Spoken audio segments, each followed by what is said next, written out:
சங்க காலத்தில் குறிஞ்சி நில பகுதியின் தெய்வமாக போற்றப்படுபவர் அப்பன் முருகன். தமிழர்களின் குறிஞ்சி நில தெய்வமான சேயோன் வழிபாட்டினை சைவ சமயம் இணைத்து கொண்டதாகவும் வரலாற்று ஆசிரியர்கள் குறிப்பிடுகின்றார்கள். கௌமாரம் முருகன் வழிபாட்டினை இப்படி கூறுவார்கள்.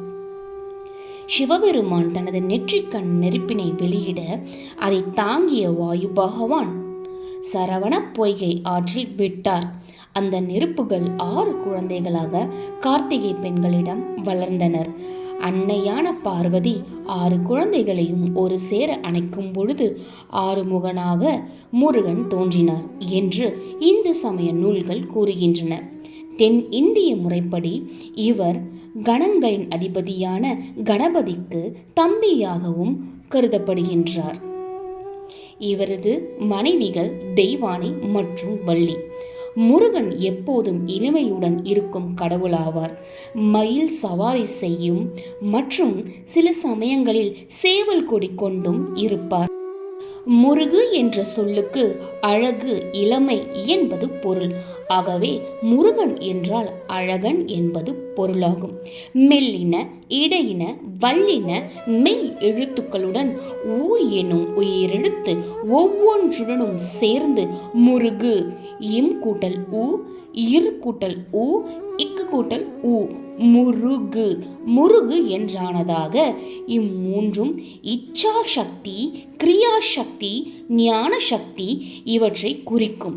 கார்த்திகேயன் என்றால் கார்த்திகை பெண்களால் வளர்க்கப்பட்டவன் என்பது பொருள்படும். கந்த புராணத்தின்படி சிவன் நெற்றிக்கண்ணிலிருந்து 6 தெய்வீக தீப்பொறிகள் தோன்றின. அவை வாயு மற்றும் அக்னி உதவியுடன் கங்கையில் தனி ஆண் குழந்தைகளாக வளர்ந்தன. அவர்கள் கார்த்திகை பெண்களால் வளர்க்கப்பட்டனர். பின்னர் பார்வதி மூலம் ஒன்றாக இணைக்கப்பட்டனர். இந்த இலக்கியங்களின்படி அப்பன் முருகனுக்கு 108 பெயர்கள் இருந்தாலும் அவர் அதிகமாக குறிப்பிடப்படும் பெயர்களாவன. பார்ப்போமா? இவற்றில் மிகவும் பொதுவானவை, அதனுடைய அர்த்தம், அது 2ஐயும் பார்ப்போம். முருகன் அழகானவன், குமரன் இளமையானவர், சுப்பிரமணியன் வெளிப்படையானவர், செந்தில் வெற்றி பெற்றவர், வேலன் வேல் வீரர், சுவாமிநாதன் கடவுள்களின் ஆட்சியாளர், சரவண பவன் சரவண பொய்கையில் பிறந்தவர், 6 முகன் அல்லது ஷண்முகன் 6 முகங்கள் கொண்டவர், தண்டபாணி தண்டை வைத்திருப்பவர், சேயோன் குழந்தையாக காட்சியளிப்பவர், ஐலவன் வேட்படை உடையவர், குகன் குகையில் எழுந்தருளியவன், காங்கேயன் கங்கையால் தாங்கப்பட்டவர், கதிர்காமன் கதிரும் காமனும் சேர்ந்தவர், மயில் வாகனன் மயிலை வாகனமாக கொண்டவர், சோம சுகந்தன் சோமன் மகன், சேந்தன் சேர்த்து வைப்பவன், விசாகன் விசாக நட்சத்திரத்தில் பிறந்தவன், சிவகுமரன் சிவபெருமானின் திருமகன், வேலாயுதன் வேல் ஆயுதமாக கொண்டவன், ஆண்டியப்பன் ஆண்டியாக நின்றவர்